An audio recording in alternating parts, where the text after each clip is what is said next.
Vince about to climb on.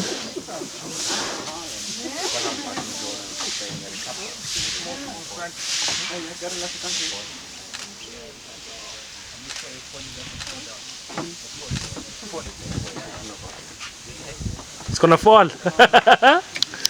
Yeah, Vince, if you're not an elephant, you want to have a phone, boy. Teenagers.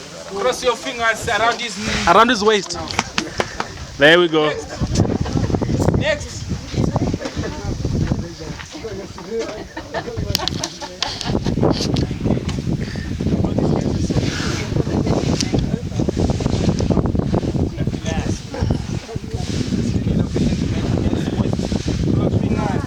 Enjoy your Ferrari. There's Vince.